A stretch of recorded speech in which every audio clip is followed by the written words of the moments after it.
It seems like for the last 1,000 years, the church has had one strategy for moving people into a relationship with Christ. It's been entirely based on extrinsic motivators, reward and punishment. Give your life to Jesus, you go to heaven, and of course you get to avoid hell. And somehow we've convinced ourselves that this is the biblical narrative, this is the way of Jesus, and yet you'd be hard-pressed to ever find that particular approach from Jesus himself. In fact, there's a much better way, a much more powerful way, a much more human way, to realize that God has created us with intrinsic cravings, intrinsic longings that actually move us toward God. In the same way that we have these basic physical needs, the need to eat and to drink and to breathe.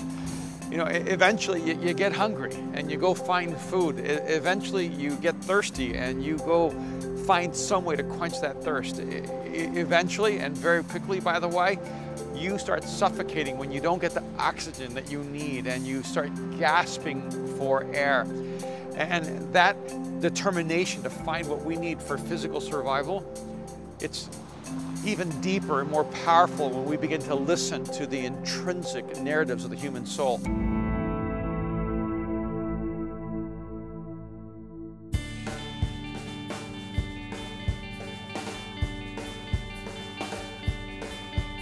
All of us have an intrinsic craving for intimacy, for love, to connect, to belong. All of us have an intrinsic craving for meaning, to make sense of our life, to find truth, to find someone that can be trusted.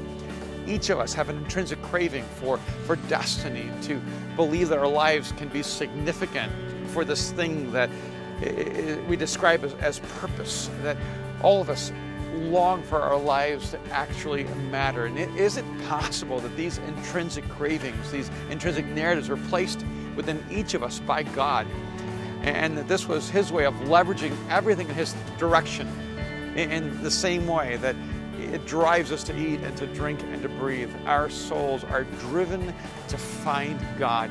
Because no matter what we experience in this life, no matter what we attain in this life, no matter what we find in this life, we'll never find that unconditional love. We'll never find the meaning that helps us overcome every tragedy. We'll never find that ultimate sense of destiny and calling for which we were created until we find our connectedness to God. It's this wonderful reality that all of us have a unique story, but we're in a bigger story. And as we begin to discover who we are, we begin to discover that we were created for a relationship with God.